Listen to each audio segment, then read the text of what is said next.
بسم اللہ الرحمن الرحیم۔ اللہ تبارک و تعالیٰ کے نام سے شروع جو بڑا مہربان اور نہایت رحم کرنے والا ہے۔ مصر کی تاریخ کا ایک ایسا بدبخت بادشاہ کہ جس نے اپنی سلطنت کو بچانے کے لیے ہزاروں معصوم بچوں کا قتل عام کیا۔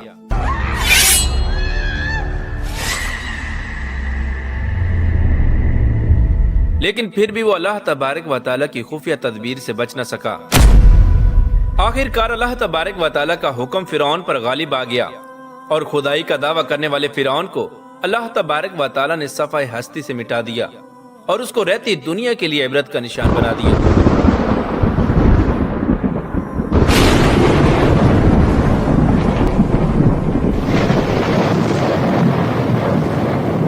پیار دوستو، آج کی اس ویڈیو میں ہم آپ کو بتائیں گے کہ فرعون مصر کا بادشاہ کیسے بنا اور مصر کا بادشاہ بننے سے پہلے فرعون کیا کام کیا کرتا تھا۔ مصر کا بادشاہ بننے سے پہلے فرعون اپنی زندگی کیسے گزارا کرتا تھا اور مصر کا بادشاہ بننے کے بعد اس نے خدائی کا دعویٰ کس طرح کیا اور کس طرح اللہ تبارک و تعالیٰ کی ذات کو للکارا اور خدائی کا جھوٹا دعویٰ کرنے کے لیے فرعون نے مصر کے لوگوں کو جانوروں جیسا جاہل کیوں بنا دیا تھا۔ پیار دوستو، اس ایمان افروز اور عبرت ناک واقعے کو سننے کے لیے آپ سے ہماری یہ گزارش ہے کہ ہماری اس ویڈیو کو اینڈ تک ضرور دیکھیے گا۔ پیار دوستو، مصر کی تاریخ میں کل 33 فرعون گزرے ہیں اور ان تمام تر فرعونوں میں سے سب سے بدبخت فرعون وہ فرعون تھا جو حضرت موسیٰ علیہ السلام کے دور کا فرعون تھا کہ جس کا ذکر اللہ تبارک و تعالیٰ نے قرآن پاک میں بھی کیا ہے۔ اس فرعون کا نام ولید بن مصعب یا مصعب بن ریان تھا اور بعض روایات کے مطابق اس کا نام قابوس تھا۔ فرعون کے دور میں ایک ایسی بدبخت قوم تھی کہ جس کو قبطی قوم کہا جاتا ہے۔ یہی وہ قوم تھی کہ جس نے فرعون کو اپنا خدا مانا اور فرعون کی پوجا کرنی شروع کی۔ فرعون اسی قوم کی نسل میں سے تھا۔ فرعون کو اللہ تبارک و تعالیٰ نے 400 سال کی عمر عطا فرمائی اور اس 400 سال کی عمر میں نہ تو یہ کبھی بیمار ہوا اور نہ ہی کبھی اس کے سر میں درد ہوا اور اس 400 سال کے عرصے کے دوران کوئی بھی دشمن اس پر غالب نہ آیا۔ پیار دوستو، بعض مورخین نے یہ لکھا ہے کہ فرعون کو یہود و نصارہ قابوس اس وجہ سے کہا کرتے تھے کیونکہ اس کا چہرہ تانبے کی طرح چمکتا تھا۔ پیار دوستو، اب بات کرتے ہیں کہ فرعون مصر کا بادشاہ کیسے بنا۔ کیا فرعون کو مصر کی بادشاہت وراثت کے اندر ملی تھی؟ تو اس کے متعلق روایات میں آتا ہے کہ فرعون کو مصر کی بادشاہت وراثت میں نہیں ملی، بلکہ فرعون مصر کا بادشاہ بننے سے پہلے محنت مزدوری کیا کرتا تھا۔ فرعون مصر کا بادشاہ بننے سے پہلے ایک عام انسان کی طرح زندگی گزارا کرتا تھا اور عام انسان کی طرح محنت مزدوری کر کے اپنی زندگی کا گزر بسر کیا کرتا تھا۔ ایک دن فرعون اس محنت مزدوری سے تنگ آ گیا اور بازار کی طرف نکل پڑا۔ وہاں پر اس کی ملاقات ایک شخص سے ہوئی جس کا نام تاریخ میں حامان کے نام سے ملتا ہے۔ دیکھتے ہی دیکھتے فرعون اور حامان کی ملاقات دوستی میں بدل گئی۔ چنانچہ اس وقت یہ دونوں بدبخت کام کی تلاش کے لیے شہر کی طرف روانہ ہو گئے اور ان دنوں میں مصر کے شہر میں خربوزے کی خرید و فروخت اور بعض روایات کے مطابق تربوز کی خرید و فروخت کا کام عروج پر تھا۔ اس طرح یہ دونوں بدبخت فرعون اور حامان ایک خربوزے والے کے پاس گئے اور اس سے کام مانگنے لگے۔ اس وقت خربوزے والے نے فرعون اور حامان سے کہا کہ تم لوگ میرے خربوزے لے جاؤ اور بازار جا کر بیچ آؤ۔ اگر تم لوگوں نے میرے خربوزے بازار میں بیچ دیے تو میں تم دونوں کو کھانے کے لیے دوں گا۔ چنانچہ خربوزے والے کی یہ بات سن کر فرعون نے حامان سے کہا کہ تم یہیں رکو، میں یہ خربوزے لے جاتا ہوں اور بازار میں بیچ آتا ہوں۔ چنانچہ اس طرح حامان وہیں پر رک گیا اور فرعون وہ خربوزے لے کر بازار کی طرف چلا گیا۔ جب فرعون بازار میں پہنچا تو فرعون نے دکانداروں سے خربوزے خریدنے کا کہا۔ فرعون کی یہ بات سن کر دکانداروں نے فرعون سے کہا کہ ہمارے بازار کا یہ دستور ہے کہ ہم لوگ ادھار مال خریدتے ہیں اور بیچنے کے بعد اس کی رقم ادا کرتے ہیں۔ چنانچہ فرعون ان دکانداروں کی یہ بات سن کر کچھ دیر کے لیے خاموش رہا اور پھر اسی دستور کے مطابق سامان بیچ کر فرعون واپس چلا آیا اور واپس آ کر خربوزے کے مالک سے کہنے لگا کہ مجھے یہ کام اچھا نہیں لگتا، اور اس طرح فرعون خربوزے والا کام چھوڑ کر وہاں سے چلا گیا۔ اب فرعون کو کسی ایسے کام کی تلاش تھی کہ جس کے اندر فرعون کو زیادہ سے زیادہ پیسے مل سکیں اور وہ امیر بن سکے۔ چنانچہ ایک دن فرعون بادشاہ مصر کے دربار میں چلا گیا اور بادشاہ مصر کے سامنے اپنی درخواست پیش کی۔ فرعون بادشاہ مصر سے کہنے لگا کہ میں بہت دور سے آیا ہوں۔ فرعون بادشاہ مصر سے کہنے لگا کہ میں یہاں پر کام کی تلاش میں آیا ہوں اور میری یہ حالت ہے کہ میں کھانے پینے سے بھی عاجز ہوں۔ برائے مہربانی مجھے مصر کی اسی سلطنت کے کسی شہر میں بطور فدوی کوئی کام دے دیا جائے۔ چنانچہ اس وقت مصر کے بادشاہ نے فرعون کی یہ بات سن کر فرعون سے کہا کہ تو کون سا کام کرنا چاہتا ہے؟ بادشاہ مصر کی یہ بات سن کر فرعون بادشاہ سے کہنے لگا کہ مجھے مصر کے قبرستان کی دروگی دے دی جائے اور اس کے بدلے میں بطور فدیہ میں کچھ رقم شاہی خزانے میں جمع کروایا کروں گا،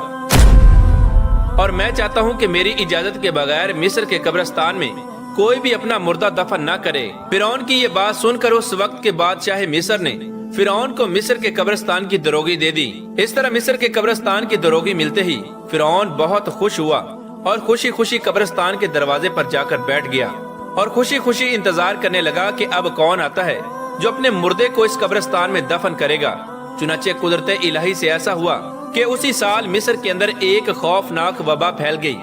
جس وبا کی وجہ سے مصر کے بہت سارے لوگ مرنا شروع ہو گئے۔ چنانچہ فرعون نے جب یہ منظر دیکھا تو فرعون بہت خوش ہوا اور فرعون نے ہر مرنے والے شخص کے وارثوں سے ایک ایک سونے کا درم لینا شروع کر دیا، اور اس طرح فرعون کے پاس کچھ ہی عرصے میں بہت زیادہ مال و دولت اور روپیہ پیسہ جمع ہو گیا اور فرعون امیر ترین شخص بن گیا۔ اتنا زیادہ مال و دولت آنے کے بعد فرعون نے یہ سوچا کہ کیوں نہ مصر کے تمام قبرستانوں کی دروگی لے لی جائے اور مصر کے تمام قبرستانوں کو اپنے انڈر کر لیا جائے۔ چنانچہ فرعون نے ایسا کرنے کے لیے مقربان بادشاہ کے لوگوں کو کچھ پیسے دیے اور مصر کے تمام قبرستانوں کی دروگی حاصل کر لی۔ پیارے دوستو، اس طرح فرعون مصر کے قبرستانوں کی دروگی کے ذریعے بادشاہ مصر کے خزانے میں بہت سارا پیسہ جمع کرواتا، جس کو دیکھ کر بادشاہ مصر بہت خوش ہوتا۔ شاہی خزانے میں اتنا مال و دولت جمع کروانے کی وجہ سے بادشاہ مصر فرعون سے پیار کرنے لگا اور اس کو عزت دینے لگا۔ چنانچہ اسی دوران قدرت الہی سے ایسا ہوا، اس وقت مصر کا وزیر مر گیا، اور چونکہ فرعون اس وقت بادشاہ مصر کا بہت زیادہ مقرب اور محبوب بندہ بن چکا تھا، لہٰذا بادشاہ مصر نے فرعون کو ہی مصر کا وزیر مقرر کر دیا۔ اس طرح فرعون کو اقتدار ملتے ہی فرعون اپنے اقتدار کے نشے میں بدمست ہو گیا، اور اقتدار کے نشے میں بدمست ہو کر فرعون نے اپنے دوست حامان کو اپنے پاس بلا لیا۔ اس طرح فرعون کا دوست حامان جب فرعون کے پاس آیا تو فرعون حامان سے کہنے لگا کہ میں یہ چاہتا ہوں کہ میں خدائی کا دعویٰ کروں اور تمام مصر کے لوگ میری عبادت کریں اور میری پوجا کریں اور مجھ کو اپنا سب سے بڑا خدا مانیں۔ فرعون کی یہ بات سن کر حامان ایک دم حیران ہو گیا، اور کچھ دیر سوچنے کے بعد حامان فرعون سے کہنے لگا کہ اگر تو ایسا کرنا چاہتا ہے تو سب سے پہلے مصر کے تمام لوگوں کو اپنے ہاتھ میں لے لے اور ان کے دل میں اپنی جگہ بنا اور ان کے دل میں اپنی محبت پیدا کر۔ چنانچہ حامان کی یہ بات سن کر فرعون حامان سے کہنے لگا کہ ایسا کرنے کے لیے ہمیں کیا کرنا چاہیے اور کس طرح ہم مصر کے لوگوں کے دلوں میں اپنی جگہ بنا سکتے ہیں، کیونکہ اس وقت مصر کے زیادہ تر لوگ حضرت یعقوب علیہ السلام اور حضرت یوسف علیہ السلام کے دین پر تھے۔ فرعون اپنے دوست حامان سے کہنے لگا کہ اس کام کو کرنے کے لیے کوئی تدبیر نکالو تاکہ میں خدائی کا دعویٰ کر سکوں۔ چنانچہ حامان فرعون کی یہ بات سن کر کچھ دنوں تک سوچتا رہا،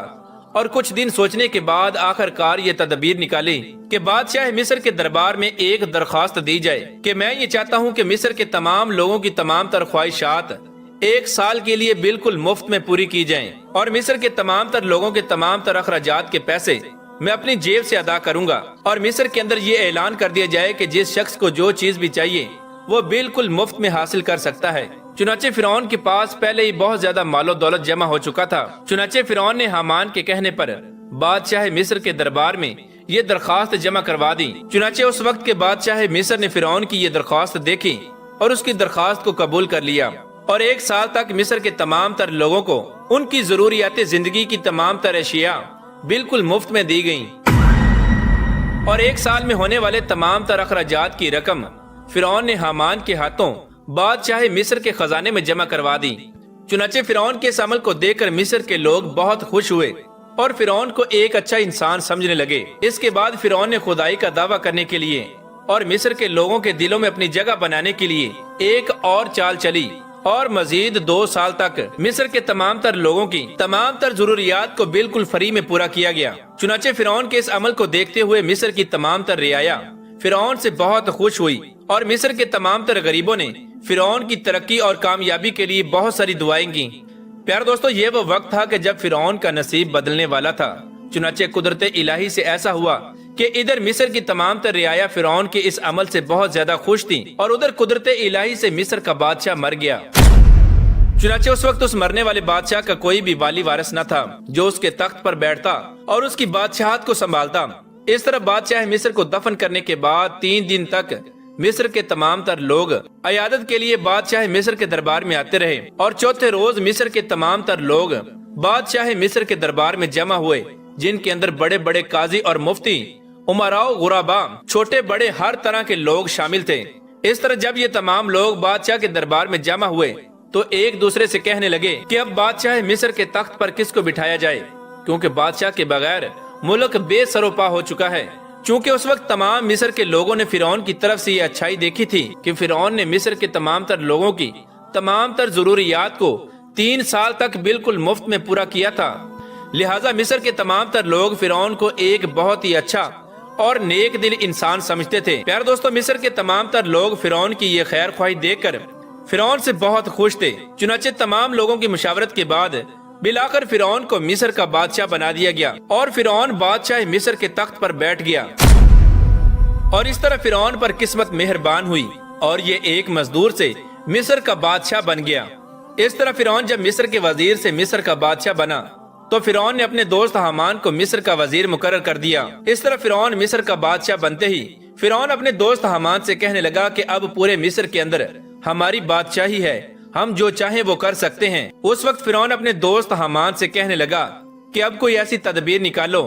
کہ جس کی وجہ سے میں خدائی کا دعویٰ کر سکوں اور مصر کے تمام تر لوگ مجھے اپنا خدا مانیں اور میری پوجا کریں۔ چونکہ اس وقت مصر کے زیادہ تر لوگ حضرت یوسف علیہ السلام کے دین پر تھے، لہٰذا حامان بدبخت نے فرعون کو یہ مشورہ دیا کہ مصر کے اندر یہ اعلان کر دیا جائے کہ جتنے بھی علماء و فضلاء دین کی تدریس کر رہے ہیں وہ سب کے سب دین کی درس و تدریس کو ختم کر دیں۔ حامان فرعون سے کہنے لگا کہ اس طرح لوگوں کے درمیان دین کی تبلیغ کا سلسلہ ختم کر دیا جائے تاکہ لوگ آہستہ آہستہ دین سے دور ہو جائیں اور بالکل اپنے دین کو بھول جائیں اور جانوروں جیسے جاہل بن جائیں،